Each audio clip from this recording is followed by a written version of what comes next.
Super star ரஜினிகாந்தோட ஆக்டிங்கில் சமீபத்தில் release ஆயிருந்த திரைப்படம் கூலி. இந்த கூலி திரைப்படத்தை லோகேஷ் இயக்கியிருந்தார். சன் பிக்சர்ஸ் பிரம்மாண்டமாக ப்ரொடக்ஷன்ஸ் பண்ணியிருந்தாங்க.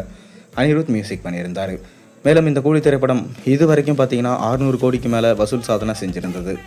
கிட்டத்தட்ட சன் பிக்சர்ஸுக்கு ஒரு பெரிய லாப அமௌண்ட்டை பெற்று தந்திருக்கு. மேலும் இதன் தொடர்ச்சியாக ரஜினிகாந்த் மற்றும் கமல்ஹாசன் இணைந்து நடிக்க போகிற படத்தை லோகேஷ் எடுக்க போகிறதா அனௌன்ஸ்மெண்ட் வெளியாக போகுது. அதை தொடர்ந்து இப்போ ஜெயிலர் 2 படத்தில் பிஸியாக சூப்பர் ஸ்டார் ரஜினிகாந்த் நடிச்சிட்டு வராரு. இந்த ஜெயிலர் 2 படத்தில் சூப்பர் ஸ்டாரோட சேர்ந்து தமன்னா, யோகி பாபு, ரெடின் கிளின்ஸ்லி, ரம்யா கிருஷ்ணன், மெர்னா, எஸ்ஜே சூர்யா மற்றும் பாலையா போன்ற மிக முக்கியமான நடிகர்கள் நடிச்சிட்டு வராங்க. கேமியோவில் சிவராஜ்குமார், மோகன்லால் கூடவே ஜாக்கி ஷெராஃபும் இந்த படத்தில் நடிச்சிட்டு வராரு. தொடர்ந்து இந்த படத்துடைய 2ஆம் கட்ட ஷூட்டிங்கை தமிழகம் மற்றும் கேரளா பகுதிகளில் ஷூட் பண்ணிட்டு வராரு நெல்சன். இந்த படம் கண்டிப்பாக 1000 கோடி அடிக்குமா என்கின்ற கேள்விக்கு கண்டிப்பாக அதை பற்றி எனக்கு தெரியாது. படம் மட்டும் நல்லா வந்திருக்கு. படம் முழுசாக முடிச்சதுக்கப்புறம் பார்த்தா கண்டிப்பாக மக்களுக்கு பிடிக்கும் என நம்புறேன்னு சொல்லிட்டு நெல்சன் சொல்லியிருந்தார்.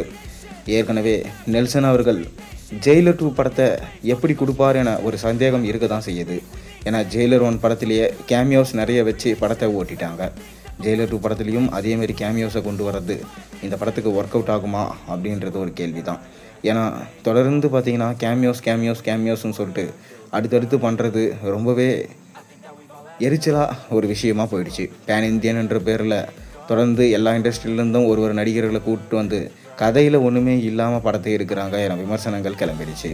இதனால் ஜெயிலர் 2 படம் தப்பிக்குமா என்பது ஒரு சந்தேகமாக தான் பார்க்கப்படுது. அது மட்டும் இல்லாமல் ஜெயிலர் 2 படத்துடைய டீசரை நம்ம ஆயுத பூஜைக்கு எதிர்பார்க்கலாம் அப்படின்னு சொல்லிட்டு சொல்லப்படுது. ஏன்னா ஏற்கனவே ப்ரோமோ டீசர் விட்டு இருந்தாங்க. அதில் ஜெயிலர் 2 அனௌன்ஸ்மெண்ட் வீடியோவான ப்ரோமோ டீசரில் ரஜினிகாந்த் அருமையாக நடிச்சிருந்தார். டீசரும் பார்த்திங்கன்னா ரொம்ப அருமையாக இருந்துச்சு. அதை தொடர்ந்து சாங்குக்கான டீசரை வெளியிடலாம் அப்படின்னு சொல்லிட்டு பிளான் பண்ணியிருக்காங்களாம். இந்த சாங்குக்கான டீசர் படத்துடைய எக்ஸ்பெக்டேஷன்ஸை வேறு லெவலுக்கு எடுத்துக்கொண்டு போகும் என நம்பப்படுது. மேலும் ஜெயிலர் 2 படத்தை தொடர்ந்து சூப்பர் ஸ்டார் ரஜினிகாந்த் தலைவர் 173 இந்த படத்தை ரஜினி மற்றும் கமல் இணைந்து நடிக்க போகிறாங்க. மேலும் விஜய், சூர்யா போன்றவோர் இந்த படத்தில் கேமியோஸாக வரப்போகிறதா ஒரு சின்ன தகவல் கிடச்சிருக்கு. படமும் எல்சியூ தான் என சொல்லப்பட்டு வருது. லோகேஷ் கூடிய விரைவில் இந்த படத்துக்கான திரைக்கதையை எழுதிட்டு படம் ஸ்டார்ட் பண்ணுவார் என நம்பப்படுது.